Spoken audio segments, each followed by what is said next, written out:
Hey everybody, this is Dave McKeever and Richard Hunley. We are brokers in Stockton, California. Our company is Advanced One and McKeever Real Estate, and this is the Ask the Broker show. On the show, we give real estate tips, advice to agents, we talk about the market, all sorts of great stuff. Last show, we did a show about the importance of growing a database and having a database as a real estate agent. And this shows the follow-up to that. It's about, you have the database, now what? What do you send to your past clients? What do you send to your sphere of influence? What do you send to your database, right? So if an agent gets it going, they got their database running, what do they send? That's a good question. I've been asked that many times. In fact, I've asked myself that too. What do I send this week? It's hard to think of things, but number one, send information. Information is powerful, it's impressive, and to a lot of people that receive the information that they want to hear, about the market, they also appreciate it. So information is going to be my main answer here, but David, breaking the information down, now where do we go get information to send out to our newly formed database of 200 people? Yeah, it's a great question. A lot of MetroLists, not MetroLists, a lot of MLSs, ours is called MetroLists. A lot of MLSs provide monthly trends, what's happening in the market as far as new listings, how many sold, what are the average price points, how long homes are taking to sell. So all that information is really powerful and good data to make you look, and if you can really become an expert on the market.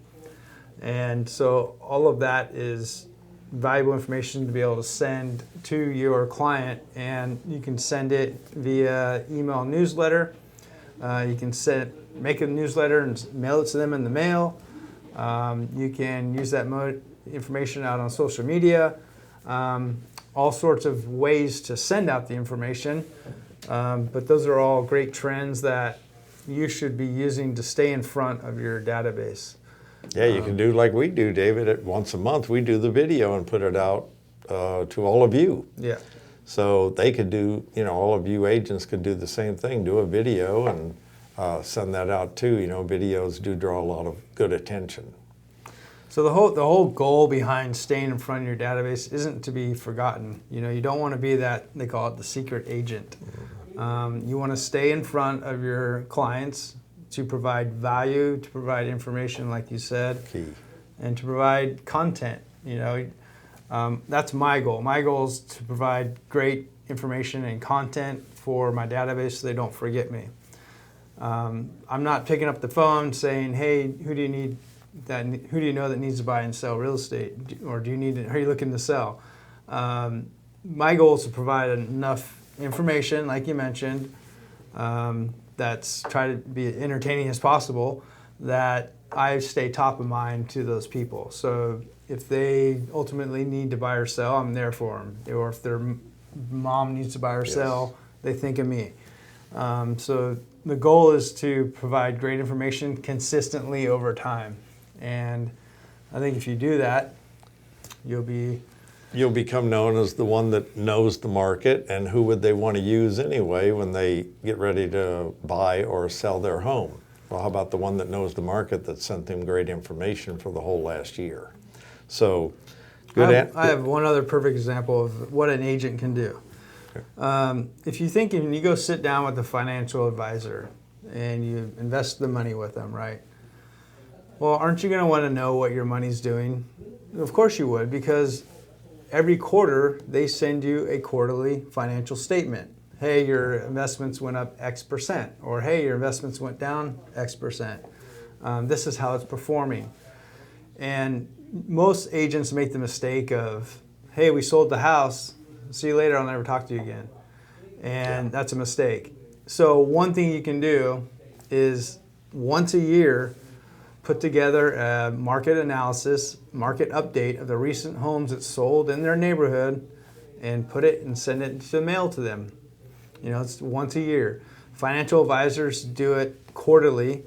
Your CPA will stay in touch with you once a year or even twice a year. why not real estate agents? I mean, their house, Yeah, for sure. the house is the biggest investment out there. That's right. Why not stay in touch once a year with their value of their house? That's information that they're going to be appreciated in getting. You know, For sure. Yeah, it's easy to look on a lot of the websites out there and try and get an idea of the value. But if you were to send them 5 or 6 recent sold comparable sales that's really detailed and says, "Hey, your house is now worth this," they're going to appreciate it. Yeah, it's Sure. going to be real info because you can pick up the paper or look on the internet and you can find one article saying the market's going to crash, and you can find the one right next to it saying the market's going to take off. This would be real info to let you make your own judgment which way it's going. Yeah, you're right. It gets rid of the headlines, Yep. and you're telling them exactly what's happening with their home price. That's right. Yeah. A couple other bits of information you could send out to your database would be, get with the lender that you use all the time and maybe kind of where the interest rates are and where they're going. That's a question that everybody asks anyway, so why not answer it? And what loan programs are out there. During this the pandemic that we're just coming out of, a lot of programs went away. Now they're starting to come back again, Yeah. so it might be good to know that. And that program is here because the down payment assistance is back now where it was gone for a little while. And now this person that only has a few $1,000s can buy a home again. So, and then they'll remember to call us because we sent them all this information. So I think that's some pretty good answers there, David. Do you have any others? Yeah, I have a lot, but one I'm gonna give the viewers today is one that I've recently read about, and I'm all, that's a great idea. So I'm gonna start doing this. It's if you were to think back, say your last 12 transactions, some are harder than others. Some you had to overcome more challenges. Or maybe you helped a special client that's a first-time home buyer, or you helped an investor get into a house on a good deal. My thought is to write out the story of that transaction. What things you overcame to make it a success, what things you did for that client to be successful, and you create a little story or a case study on how you helped. And you can do one of two things with that story. You could type it up in a nice letterhead and mail it to your clients and say, "Hey, guess what I did this month?" Now, it's not that you're bragging, but it's, you're showing the backstory of real estate and the obstacles that you overcome. So you could type it up and mail it out to people. You can put it in email format, but even better if you can put it in a video format and you put it out on YouTube, on Facebook. And you put the link for your clients to go and watch it. So create success stories that you've overcome. And if you're a new agent, maybe success stories of your brokerage that people have overcome on how you help people. Because somebody could read that and go, "Man, Dave just helped a young first-time home buyer. Well, my nephew's getting ready to buy a home. Maybe Dave can help him as well." So it jogs their memory. That's right. Well, and just going back to what we talked about with we don't have any money. Can you get into a house? Well, ask David. He's going to say, yes, you can. Yeah, it's, I have a first-time home buyer's FHA loan with down payment assistance. A lot of people may not know that down payment assistance is back or available. Yeah. So I'll create a little story about how I'm helping him buy his first home and send that out to the database and share with people what I'm doing. And I like that better than, "Hi, this is David. Are you looking to buy or sell? Or is your mom looking to buy or sell?" You're not salesy, you're telling the story. Yeah, that doesn't work anymore. Yeah. Information, like we said, is the power. So, and good stories, because these stories are going to relate to someone out there that's going to say, yeah, that fits for me, so I better give him a call. Yeah, being a great storyteller and even taking a step further, putting it into video and then putting it on the social media. If you're creative at doing that, you're going to have success. Now, it's easier said than done, but it's possible for sure. Over a period of time, it will multiply and get bigger and bigger, and then the leads will start coming back at you. So, have your database, have something of good information to send out to them.